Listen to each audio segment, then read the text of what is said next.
사람을 낚는 제자의 응답을 받으시길 바랍니다. 자, 17, 18절 우리 같이 읽겠습니다. 17절, 18절입니다. 자, 같이 읽습니다. 시작. 예수께서 이르시되 나를 따라오라. 내가 너희로 사람을 낚는 어부가 되게 하리라 하시니 곧 그물을 버려두고 따르니라 하면, 예수님의 관심은 어디 있다고? 제자에 있었어요. 제자에 있었어요. 무리에는 관심이 없었어요. 무리는 이미 많이 따라다녔어요. 근데 굳이 왜 베드로, 안드레, 요한, 야고보를 부르셨겠느냐요. 관심은 제자에 있는 겁니다. 세상에 아무리 많은 사람들이 번성하고 충만하여도 하나님의 관심은 오직 아브라함에게 있었어요. 그리고 세상에 아무리 강대국과 대단한 나라들이 많아도요, 하나님의 관심은 이스라엘에 있었습니다. 예수 그리스도의 마음의 관심은요, 오직 제자에만 있는 거예요. 제자들을 통해서 복음을 전파하는 것이고요. 제자들을 통해서 교회를 세우시는 것이고요. 제자들을 통해서 생명을 구원하시는 것이고요. 제자들을 통해 복음의 명문가를 일으키시는 거고요. 제자들을 통해 하나님은 영광을 받으시기 때문에 그렇습니다. 하나님께서 저와 여러분을 그리스도인으로 예수님의 제자로 부르셨다면 저와 여러분의 관심은 어디에 두어야겠습니까? 그것은 바로 예수 그리스도의 복음을 증거하면서 그래서 생명을 구원하는 것에 있어야 하는 것입니다. 그래서 성실히 자기 일을 준비한 저와 여러분을 부르셔서 저와 여러분에게 허락하신 그 전문성들이 있단 말이에요. 그것을 갈고 닦아서 잘 준비된 저와 여러분을 부르셔서 사람을 낚는 목회자, 사람을 낚는 학자요, 사람을 낚는 산업인이요, 사람을 낚는 법조인이고, 사람을 낚는 경제인이고, 사람을 낚는 스포츠맨이 되게 하시는 거고요, 사람을 낚는 부모요, 학생이 되게 하시는 것입니다. 우리는 점점 더 복음이 희귀해지는 시대에 살고 있어요. 그래서 세상의 어둠은 점점 더 짙어가는 그런 악한 시대에 살고 있습니다. 이런 시대에 우리 고대교회를 세우시고 저와 여러분을 그리스도의 제자로 삼기 위해서 고대교회를 제자들을 통해 세우셨습니다. 오늘부터 교회를 다니는 교인이 아니라 사람을 낚는 제자의 응답을 받으시길 바랍니다.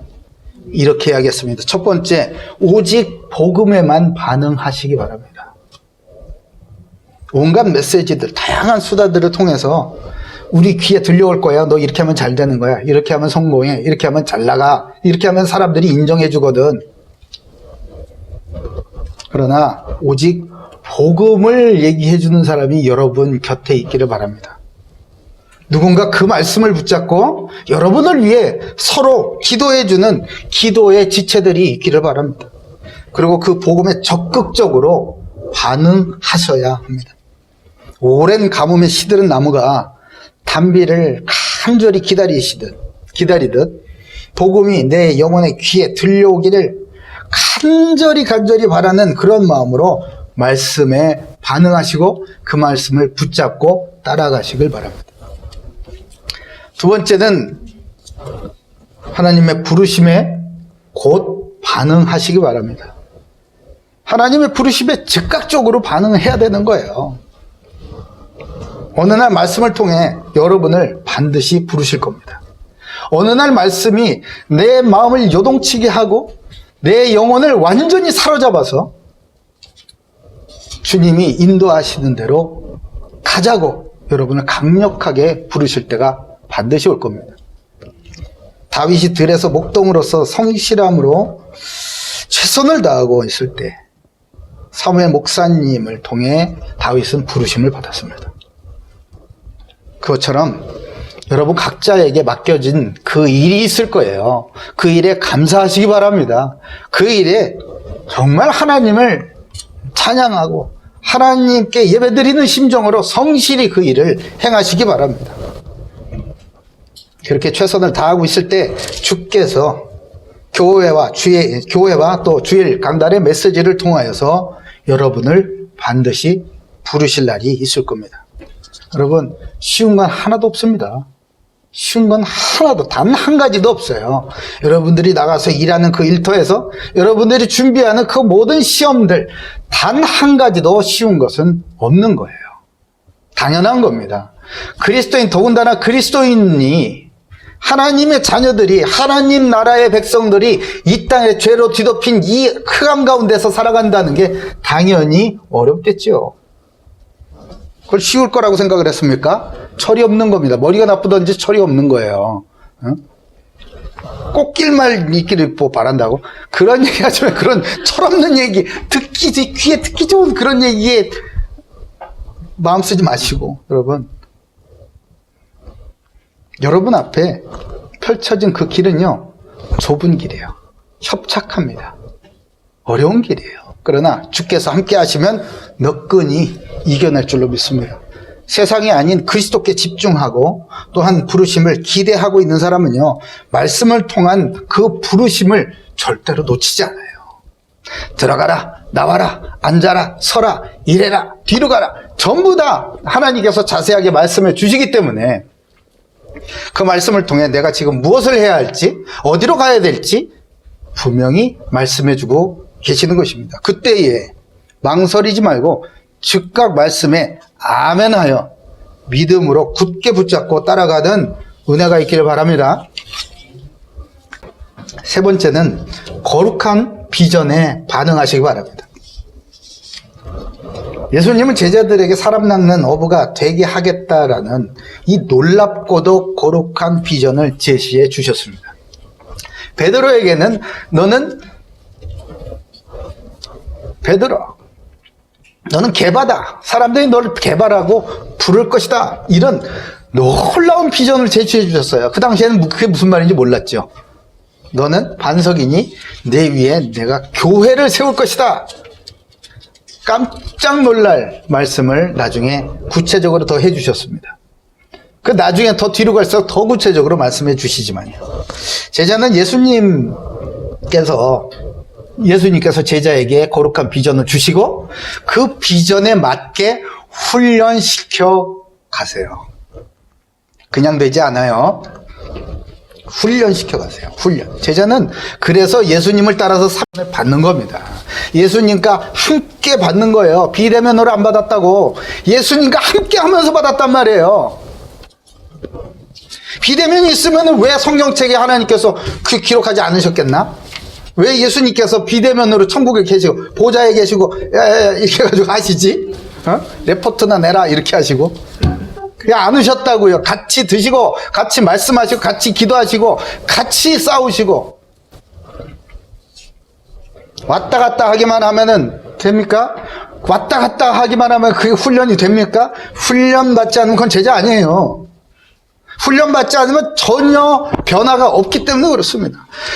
전혀 변화, 그냥 내가 옛날에 살고 있었던 그 너덜너덜한 거 있지, 냄새나고 창피하고 너덜너덜한 거, 그거를 어떻게든 이거 세상에 있는 거 이것저것 도덕도덕 붙여가지고 멋들어 보이게 이렇게 해가지고 그거 갖고 아직도 사는 거라고. 그건 무리예요. 제자가 아니라고.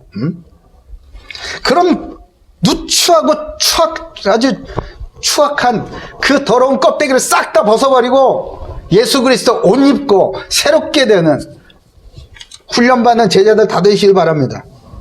훈련받지 않으면 아무리 봉사 헌신 헌금 많이 하고 평생 교회 다녀도요 제자 아니에요. 그 무리예요. 무리.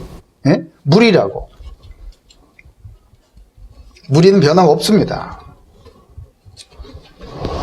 예수님께서 교회 그리스도의 몸된 교회가 헌금이 없어서 운영이 안 됩니까? 사람이 없어서 일을 못 합니까? 아니요, 그렇지 않아요. 하나님은 그 교회를 통해서 모든 일을 다 하세요. 그러나 저와 여러분 빼고 나 같은 사람, 한심하고 누추하고 연약하고 무식하고 그런 죄로 아주 더러운 사람, 이런 사람 불러다가 깨끗하게 보혈의 피를 씻어서 새롭게 하셔가지고 능력 주시고 가자, 내가 너를 통해서 하나님 아버지께서 영광 받게 하실 것이다, 이 말이 믿어지면 가는 거 아니에요. 그렇게 힘든 과정을 하나님께서 왜 그렇게 하셔야 되겠느냐? 사랑하니까. 사랑하니까 또 참아주시고 또 참아주시고 또 참아주시면서 같이 가자고 하시는 겁니다.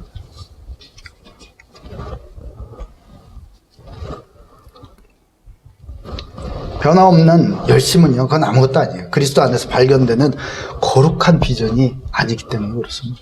그것은 그냥 내 욕심 채우려는 세속적이고 정욕적인 자기 비전에 불과한 것이고, 그런 것에 반응하기 때문에 나와 맞지 않는, 나의 상황과 나의 스타일과 맞지 않는 그 훈련은 거부하기 때문에 그렇습니다. 우리는요, 죄인의 몸을 가지고 살아가기 때문에 말씀과 기도와 교제와 섬김과 봉사와 전도의 훈련을 받지 않으면 안 됩니다. 훈련을 받지 않으면 안 돼요. 그래서 예수님께서 제자들을 부르셔서 함께 하신 겁니다. 같이 드시고, 같이 고생하시고, 같이 기도하고, 모든 걸 다 같이 하시면서 그들과 삶을 같이 하시면서 삶을 통해 훈련시켜 가셨던 것입니다. 제자는 발견되고요. 훈련을 통해 드디어 그리스도를 닮은 제자다워지는 것입니다. 내가 제자 되겠다? 아니요. 사람의 결심으로 되어지는 게 제자가 아니에요. 만들어지는 게 제자가 아닙니다. 제자는 발견되는 것입니다. 그리고 훈련을 통해서 제자다워지는 것입니다.